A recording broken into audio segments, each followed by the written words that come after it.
cantique numéro 469. 3, 12. Par ce chemin solitaire, voyageurs, où courez-vous vers une nouvelle terre que Dieu prépara pour nous, par-delà plaines et cimes, vers ces demeures sublimes, vers ces demeures sublimes, amis, venez avec nous, vers ces demeures sublimes, amis, venez avec nous. Dans cette terre nouvelle, voyageurs, qu'espérez-vous? Une couronne immortelle que Christ mérita pour nous, là toujours en sa présence, plus de larmes de souffrance, plus de larmes de souffrance, amis, venez avec nous, plus de larmes de souffrance, amis, venez avec nous. Bien faible est votre cortège, quel danger affrontez-vous? Le Tout-Puissant nous protège et son ange est avec nous. L'Éternel est notre égide, nous avons Jésus pour guide, nous avons Jésus pour guide, amis, venez avec nous, nous avons Jésus pour guide, amis, venez avec nous. Trouverons-nous de la place? Ce bonheur est-il pour nous? Venez-en ce jour de grâce, le ciel est ouvert pour tous, à la source de la vie, Dieu lui-même vous convie, Dieu lui-même vous convie, amis, venez avec nous, Dieu lui-même vous convie, amis, venez avec nous. Amen. On va continuer avec le 468.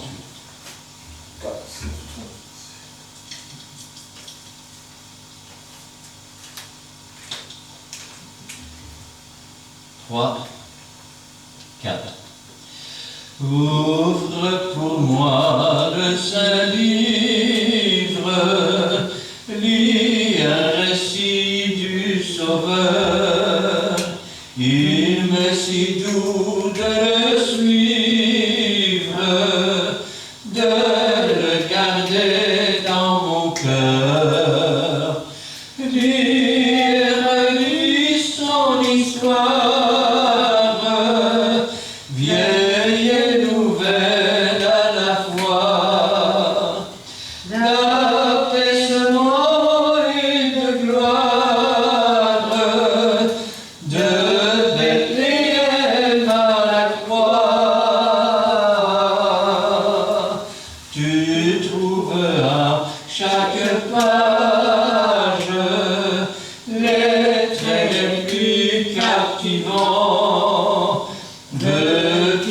la plus belle image, voile parmi les enfants. Il est ici qu'il pardonne, il est plus loin qui guérit. Puissance qui nous étonne, parole qui nous instruit. Oui, c'est enfin le martyr, la nuit de Gethsémane, la croix infâme il expire, Dieu l'a-t-il abandonné. Sa mort n'est point la défaite, le Christ est ressuscité. Il est vivant, il rachète et sauve l'humanité. Ouvre pour moi le Saint-Livre, lui un récit du Sauveur. Il m'est si doux de le suivre, de le garder dans mon cœur. Amen. Et enfin le 464.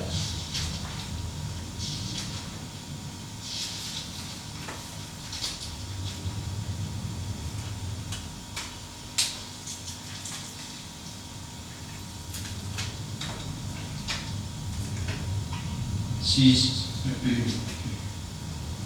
48. Ouvre ton cœur au Sauveur qui t'appelle. N'entends-tu pas ces doux accents d'amour? Il vient t'offrir pardon, vie éternelle, paix et bonheur te donner sans retour.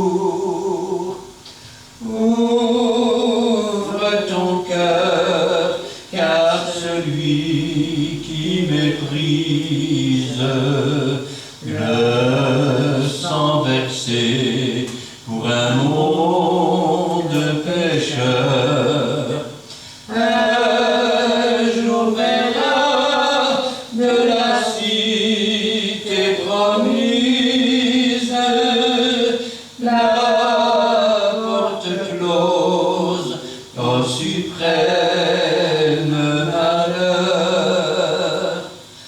Ouvre ton cœur, le mourant du calvaire le lavera dans son sang précieux. Oui, sans péché, sans tourment, sans misère, tu marcheras confiant vers les cieux.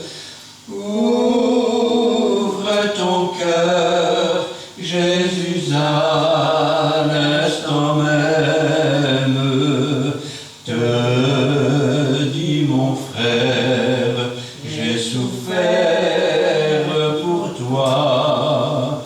Crois seulement un brillant diadème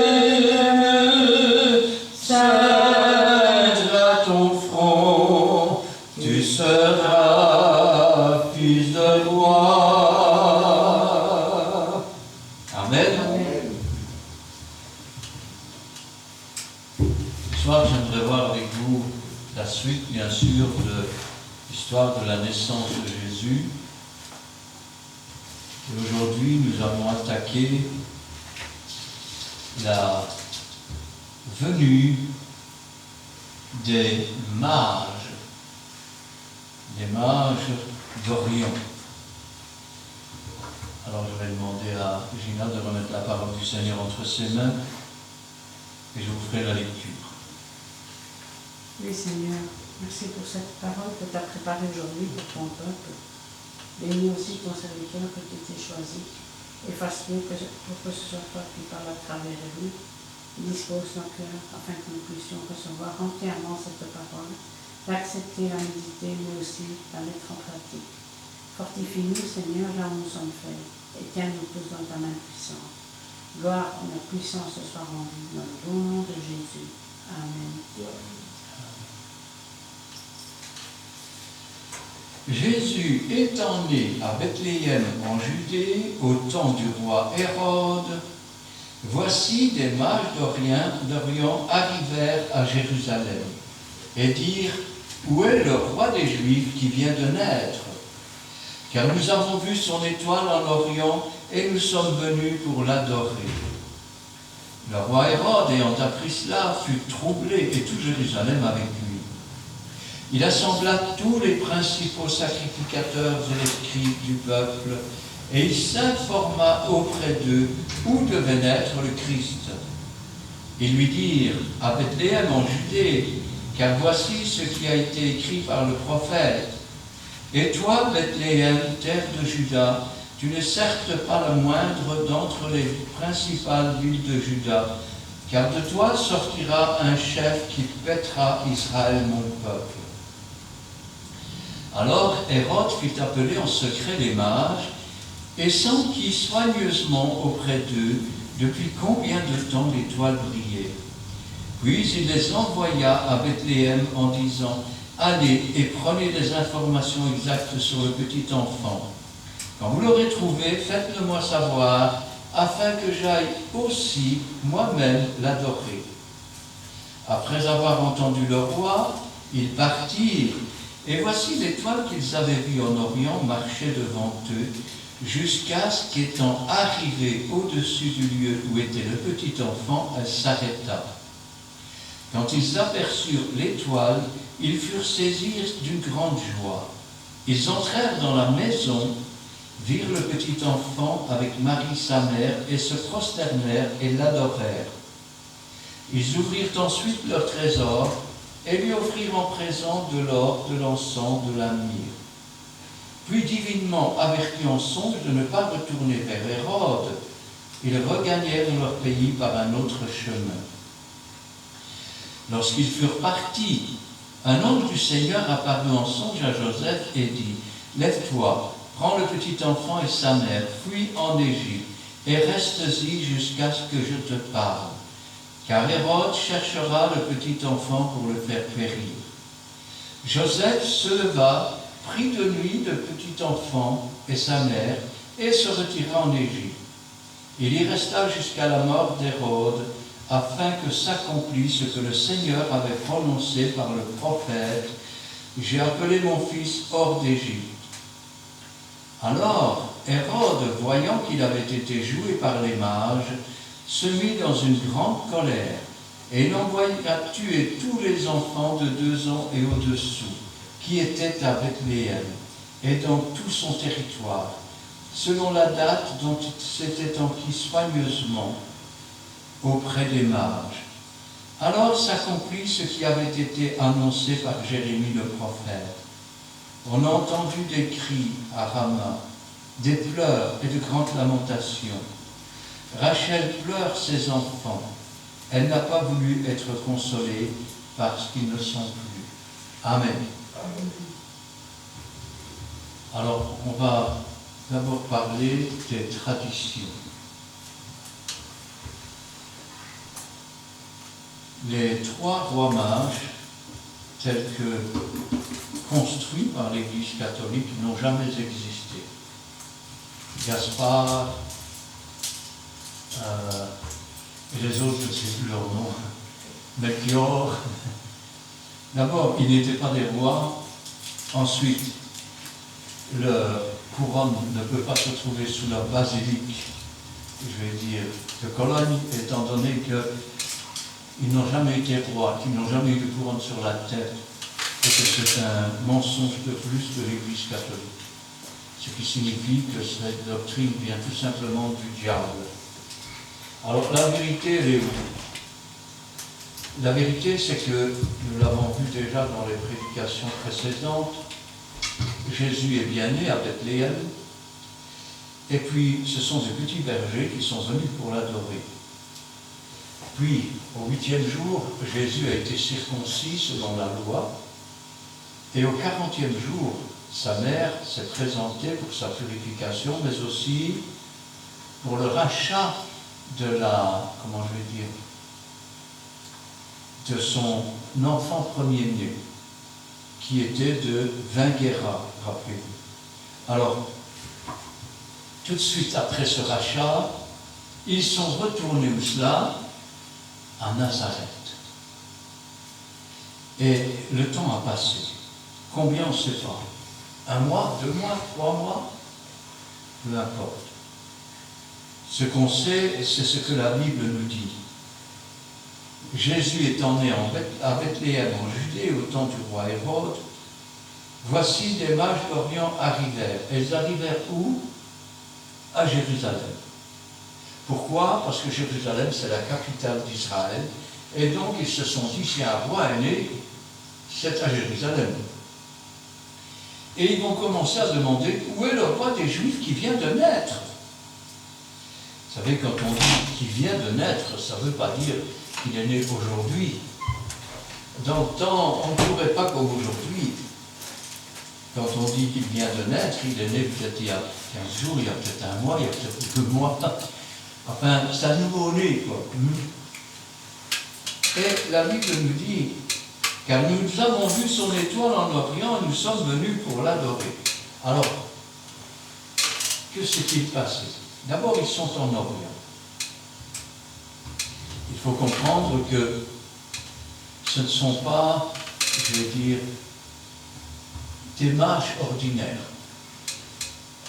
Ils sont de la 6e tribu des Mèdes. Bien qu'ils aient été envahis par les Perses, ils ont toujours gardé un grand pouvoir. Parmi leurs doctrines, je vais dire, eh bien, c'était le respect de l'eau, le respect de la terre et le respect de l'air. Au point, par exemple, qu'ils n'enterraient pas leurs morts. Ils avaient fabriqué des tours sur lesquelles ils mettaient des grillages, ils déposaient les cadavres, et c'était les vautours qui venaient manger les corps, de façon à ne rien polluer. On peut dire aussi que c'était des astronomes. Je n'ai pas dit des astrologues, qui ne prédisaient pas l'avenir, parce qu'il faut savoir que dans la traduction, mage signifie magua, et magua se porte sur 2 personnages. L'un, je vais dire, étudie les étoiles, et l'autre essaye de prédire l'avenir à partir des étoiles. Ici, il s'agit d'astronomes, d'observateurs des étoiles, observateurs de la nature. C'était des savants en quelque sorte. Alors, Hérode nous dit que dans ses écrits qu'ils étaient une caste nombreuse, et puis Joseph Flavius nous décrit un petit peu leur habit. D'abord, ils n'avaient pas de couronne sur la tête, mais ils avaient des chapeaux de feutre avec des bords qui couvraient leurs oreilles. Ça, c'est pour la petite affaire. Alors, ils étaient une caste nombreuse, c'est-à-dire qu'ils étaient venus très nombreux. Déjà, imaginons que son étoile apparaisse. Ils sont nombreux, ils sont en Orient. Voilà, nous avons découvert l'étoile du nouveau roi de Jérusalem. Bon, il faut préparer le voyage. C'est qu'il faut traverser dans le désert. Ça veut dire qu'il faut préparer les chameaux, il faut préparer les vivres, il faut préparer les habits, il faut préparer les tentes, parce qu'il va falloir aussi, je vais dire, camper. On ne peut pas marcher jour et nuit. Et donc, à un moment donné, ils arrivent à Jérusalem. Combien de temps ont-ils mis? 1 mois, 2 mois, 3 mois, on ne sait pas. Mais ce qu'on sait, c'est que Jésus, lui, il est retourné à Bethléem. Et où est le roi des Juifs qui vient de naître? Car nous avons vu son étoile en Orient. Nous sommes venus pour l'adorer. Alors, vous remarquez une chose, j'ai presque envie de reprendre les paroles de Jésus. Il y avait plusieurs veufs en Israël du temps d'Élie, et pourtant il n'a été envoyé vers aucune d'elles, si ce n'est qu'une veuve de Sarepta. Il y avait plusieurs lépreux en Israël, et pourtant aucun d'eux n'a été guéri, si ce n'est Naaman le Syrien. Et je pourrais dire, il y avait beaucoup de sacrificateurs en Israël, et pourtant ce sont des mages, des maîtres, des étrangers qui ont été avertis de la naissance de Jésus. Parce qu'à Jérusalem, tout le monde mangeait, buvait, se mariait, mariait ses enfants, et personne ne se doutait de ce qui était en train de se passer. Une chose qui allait changer la face de l'humanité. Vous allez me dire, je ne vois pas bien en quoi, moi Jésus ne m'intéresse pas. Alors, laisse-moi te dire qu'à la création, les hommes vivaient 900 ans. Et plus le péché a grandi, au temps de Jésus, la moyenne d'une génération était de 40 ans. Depuis que Jésus est venu, la vie des hommes augmente. Il est la résurrection et la vie. Et plus on va s'approcher du grand jour, et plus les jours des hommes vont s'allonger. Rappelez-vous, celui qui mourra 100 ans pendant le millénium, mourra jeune. Alors, nous voici maintenant, le roi Hérode, ayant appris cela, fut troublé. Et tout Jérusalem est troublé. Les seuls qui ne sont pas troublés, les seuls qui sont contents, les seuls qui sont venus pour rendre hommage, pour adorer, ce sont les étrangers.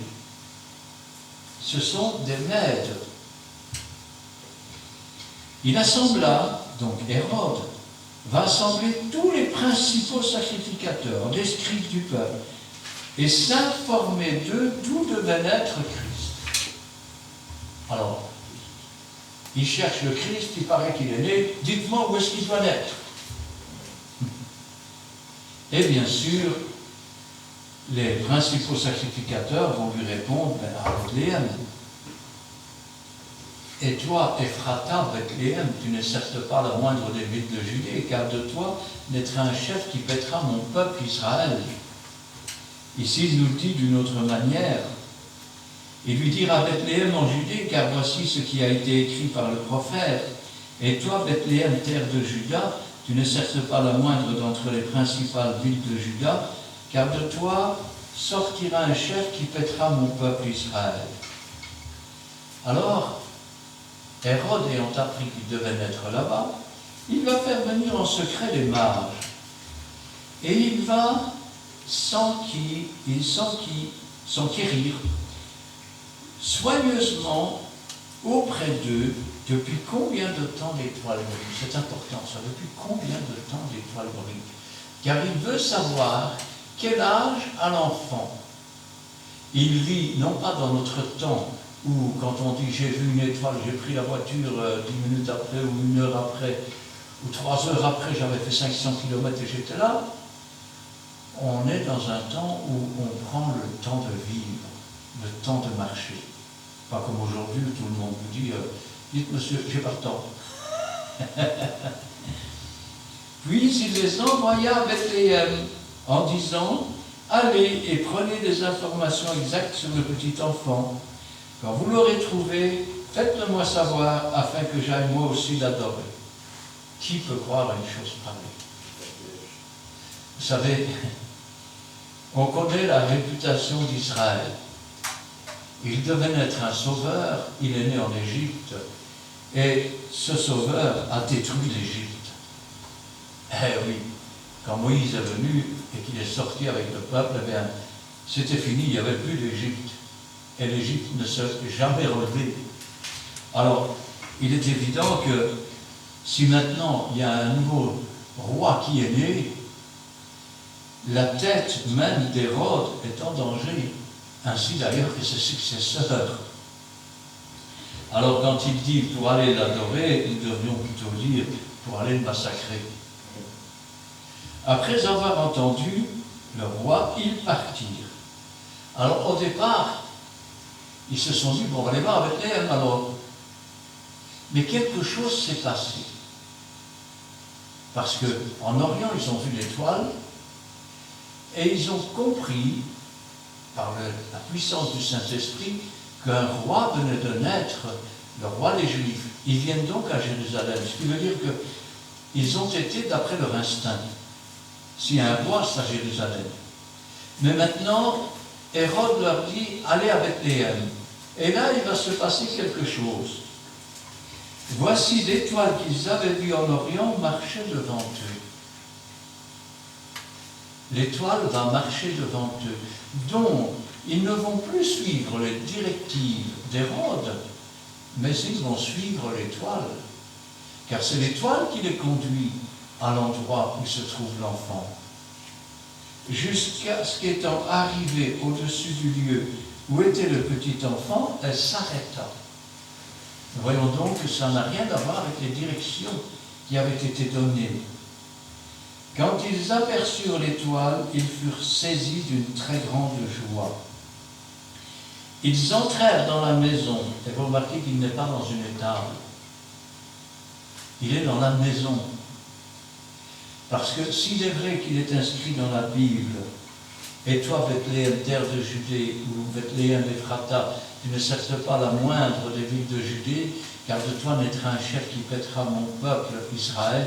Il est écrit aussi, il sera appelé Nazaréen, et pas Naziréen, comme certains veulent le faire comprendre. Parce qu'un Naziréen, c'est quelqu'un qui vit dans les grottes, dans le désert, et pas au milieu du peuple.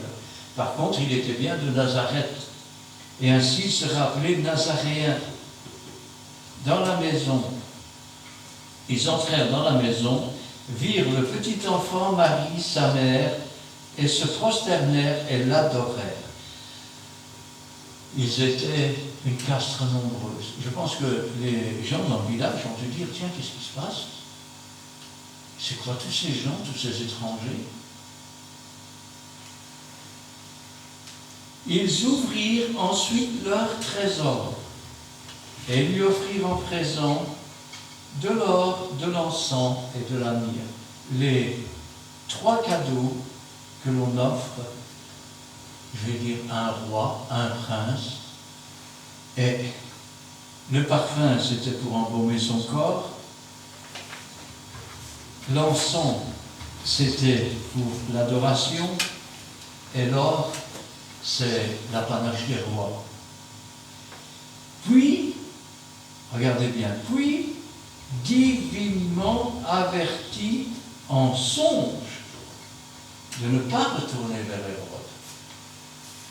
Ils ne vont donc pas retourner à Jérusalem pour lui dire, nous avons trouvé l'enfant, il n'est pas à Bethléem, il est à Nazareth. Ils regagnèrent leur pays par un autre chemin. Jusque-là, lorsqu'ils furent partis, voici un ange du Seigneur apparut en songe à Joseph et dit, lève-toi, prends le petit enfant et sa mère, fuis en Égypte et reste-y jusqu'à ce que je te parle, car Hérode cherchera le petit enfant pour le faire périr. Joseph va se lever en pleine nuit. Il va prendre le petit enfant et sa mère et il va partir en Égypte. Il restera là jusqu'à la mort d'Hérode, afin que s'accomplisse ce que le Seigneur avait annoncé par le prophète, j'ai appelé mon fils hors d'Égypte. Pour l'appeler hors d'Égypte, il fallait déjà qu'il aille en Égypte. Et voilà maintenant qu'ils sont partis en Égypte. Hérode est furieux. Il a compris que les mages ne reviendraient pas lui dire où se trouve l'enfant. Alors, il se mit dans une grande colère. Il envoya tuer tous les enfants, regardez, de 2 ans et au-dessous. Pourquoi? Parce que l'enfant devait avoir plusieurs mois. On ne savait pas exactement quel âge il avait, et même s'il s'est enquis soigneusement, il avait peut-être 3 ou 4 mois. Il est difficile de faire la différence entre un enfant de 4 mois et un enfant d'1 an. Alors, pour couper court à tout, eh bien, comme ça se faisait habituellement, on tue tous les enfants de 2 ans et en dessous. Et les enfants qui étaient à Bethléem. Et dans tout son territoire, selon la date dont il s'était soigneusement enquis auprès des mages. Donc, suivant la date à laquelle ils ont vu l'étoile et à laquelle il est né, il a décidé de tuer tous les enfants de 2 ans et en dessous, d'abord à Bethléem, ensuite dans tout le territoire. Alors s'accomplit ce qui avait été annoncé par Jérémie le prophète. On a entendu des cris à Rama. Alors j'ai ici une carte.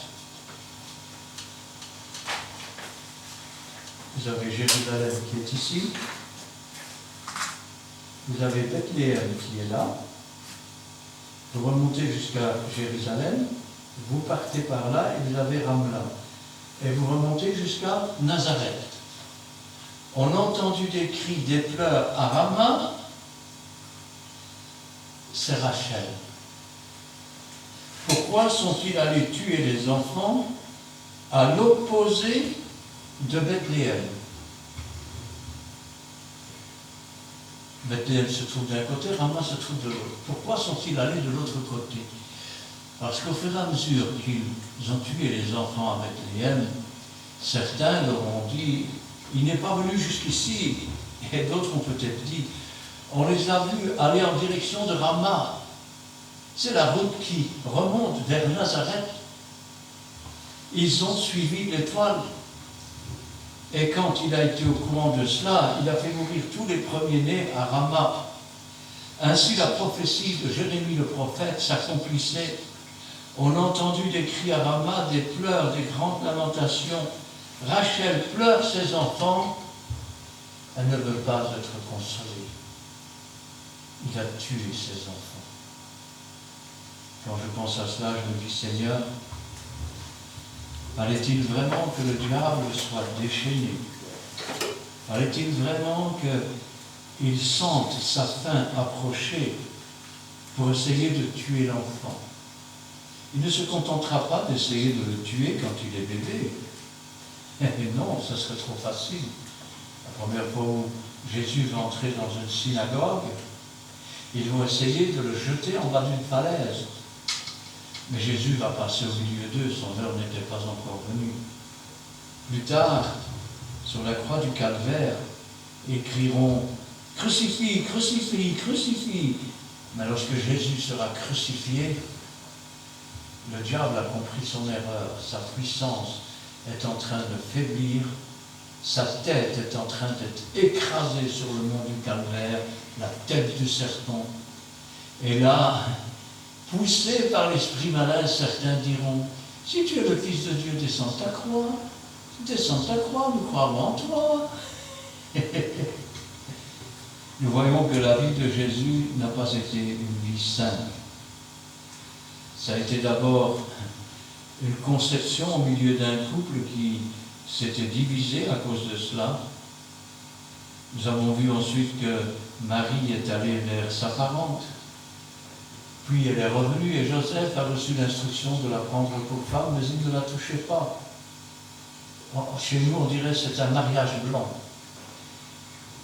Il ne la toucha pas, en tout cas tant qu'elle n'a pas accouché de Jésus. À partir du moment où elle a accouché de Jésus, les choses ont commencé à changer. Ça a commencé à ressembler à un rêve. Vous avez les bergers qui viennent raconter comment les anges leur sont apparus, comment ils louaient Dieu, comment ils glorifiaient Dieu, parce qu'un sauveur était né, un libérateur, celui qu'on attend depuis plus de 4000 ans.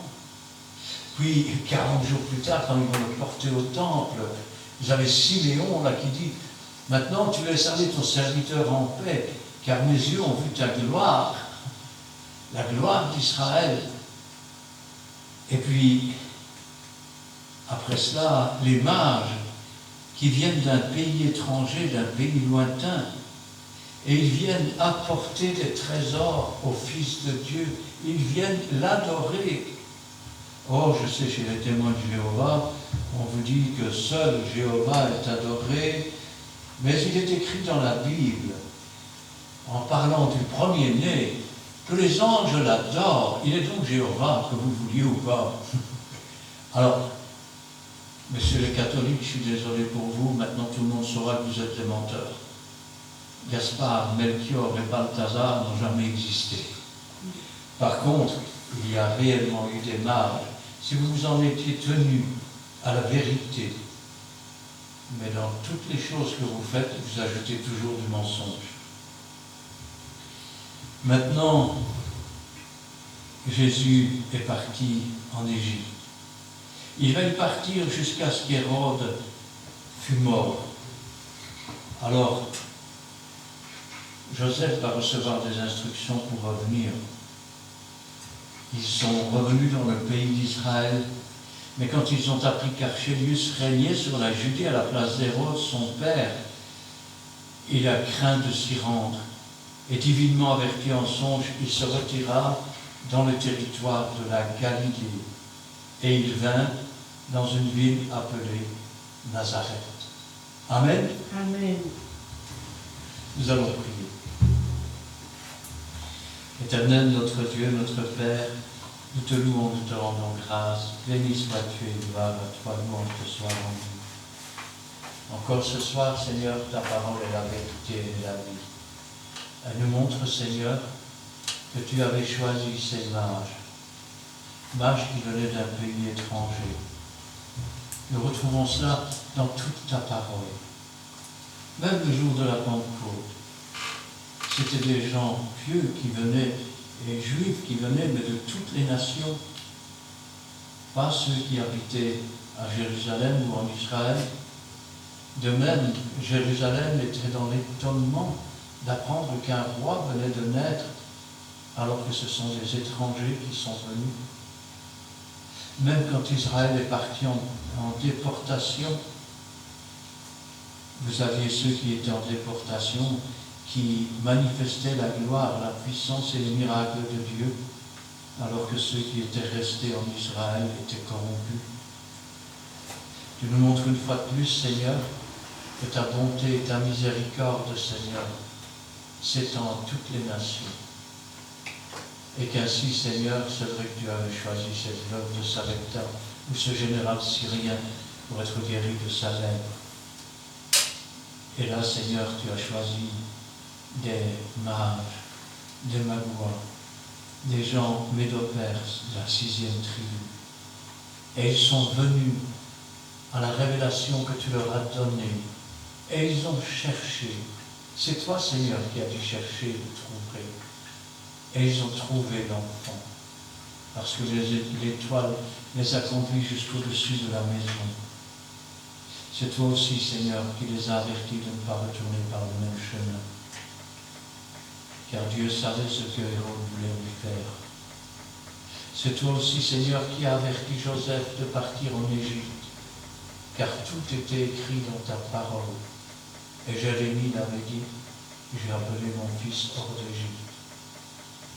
C'est toi aussi, Seigneur, qui l'a fait revenir et qui l'a averti.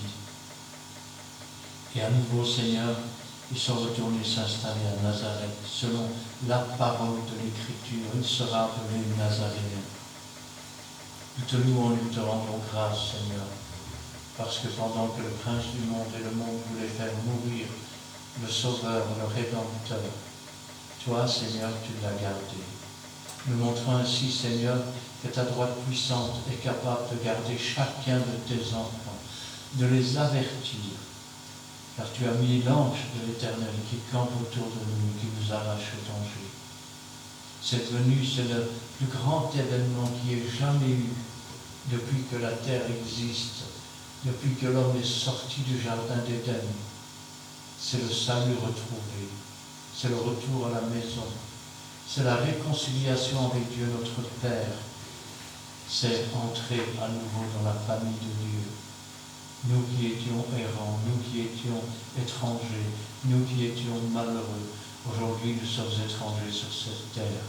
Nous sommes concitoyens de la cité céleste et nous marchons en suivant l'étoile brillante du matin, le Seigneur lui-même, qui nous conduira dans la cité céleste. Béni sois-tu et gloire à toi, car nous n'avons rien hérité, mais en toi nous avons tout reçu. Que ta volonté soit faite et que toute la gloire t'en revienne. Gloire au Père, gloire au Fils et gloire au Saint-Esprit. Amen. Amen. Merci éternel Dieu. Si tu Père Saint, nous te dire merci pour ta bonne nouvelle. Soit parce que nous avons senti que tu es dans nous, soit ce soir, Père Saint. Et aussi, Père Saint, nous voulons que tu puisses nous protéger, Père Saint, contre cette pandémie aussi. Comme nous sommes, Père Saint, décidés dans les façons de le faire mourir, et aussi toi, avec tes parents, Père Saint, et aussi, de nous épargner, parce que sans toi, nous ne pourrions rien faire. Garde-nous dans le cœur de ta mère, nos familles déploient les mains, Père Saint, toi tu es là pour nous sauver. C'est pour cela que ta parole dit, ta main est ma côte pour sauver. Nous, tes erreurs ne sont pas sourdes de notre entendre. Aujourd'hui, ce soir, Père Saint, nous venons pour revenir vers toi, pour écouter nos requêtes aussi. Et nous te disons merci, Père Saint, pour la bonne nouvelle. Père, nous voulons, Père Saint, encore que tu puisses nous garder encore vivants. Le temps que tu nous permets de faire encore ta volonté ici, parce qu'il y a une sorte de belle. Merci que tout ça. Et aussi, Père Saint, nous voulons te laisser encore cette salle, Père Saint, qui nous unit, Père Saint, qui nous reçoit au moment de nous venir, Père Saint, par le cœur de ta mère. Nous voulons arroser, Père Saint, le sang de Jésus, Père Saint, pour purifier. Et aussi, Père, purifier aussi nos cœurs. Sois glorifié, Père Saint. Nous te laissons aussi notre soit Père Saint, si tout ta parole qui dit les anges de l'éternel campent autour de ceux qui craignent Dieu. Si nous sommes là, Père Saint, ce soir, nous sommes présents parce que nous avons la crainte du territoire. Laisse que Père Saint, tes anges puissent camper autour de nous. Et c'est pour cela, Père Saint, nous pouvons encore laisser notre chaîne de l'épouse à notre Père.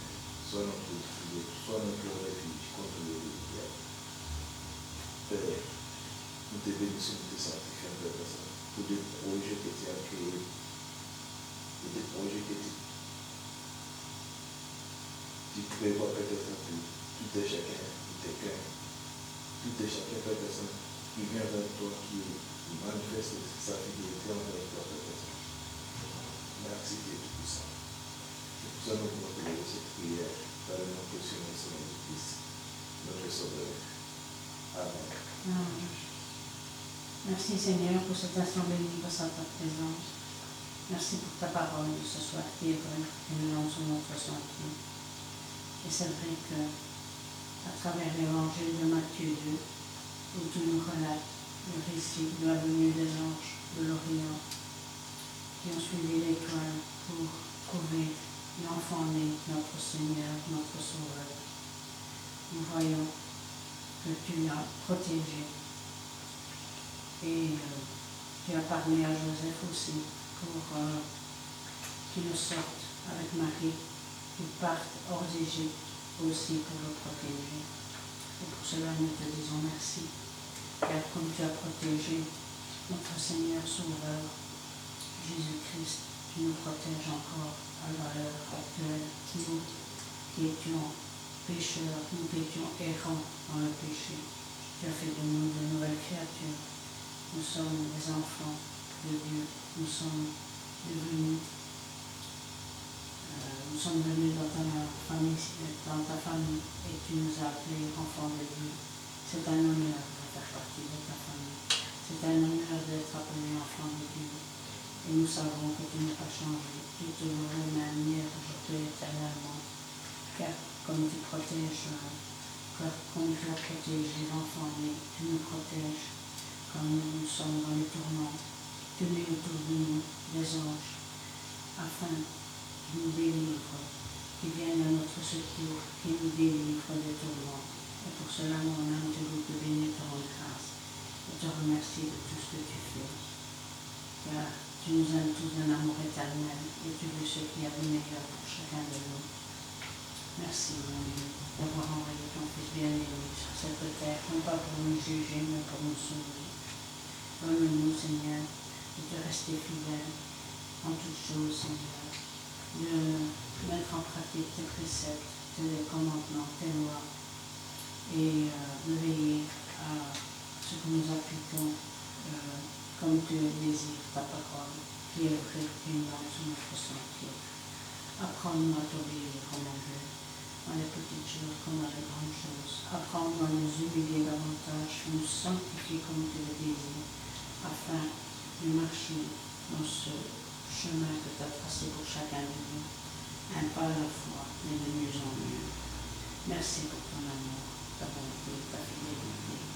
Merci Seigneur, car tu prends soin de nous et tu nous fortifies là où nous sommes faits, mon Dieu. Sois loué, sois béni, sois glorifié, mon Dieu, dans les siècles des siècles. Amen. Amen. Amen. Eh bien, nous terminerons avec le cantique numéro 465.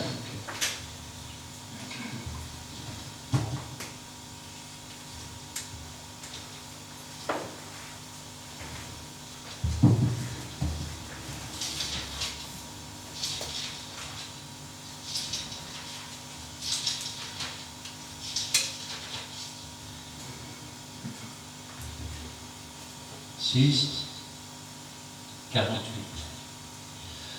Où cherchez-vous le bonheur dans ce monde où tout passe?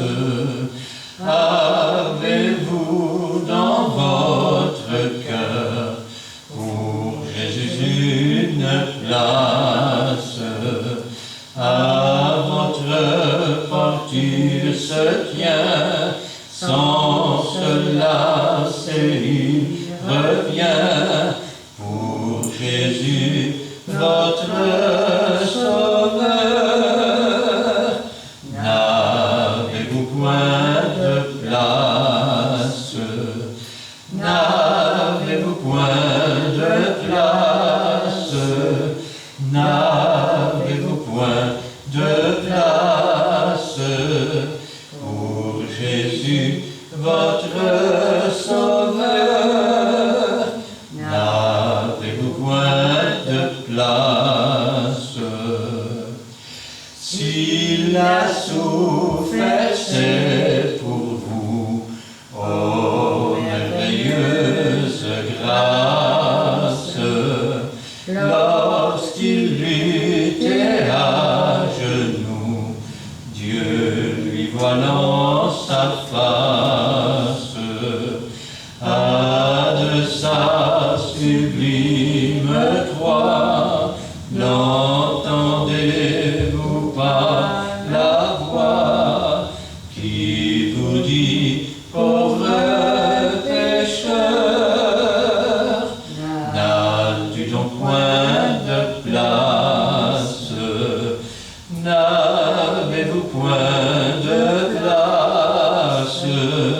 N'avez-vous point de place? Ah, pour l'homme de douleur, n'avez-vous point de place? Si le monde a votre cœur, croyez-vous donc qu'il fasse jusqu'au bout votre bonheur? Vous savez que tout passe. Oh, pendant qu'il en est temps, écoutez les doux accents de du grand vainqueur, et faites-lui donc place. N'avez-vous point de place? N'avez-vous point de place pour Jésus, le grand vainqueur? N'avez-vous point de place? Amen.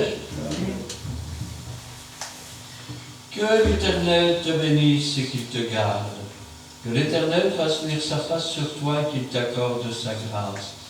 Que l'Éternel tourne sa face vers toi et qu'il te donne la paix. Amen Amen. et Amen.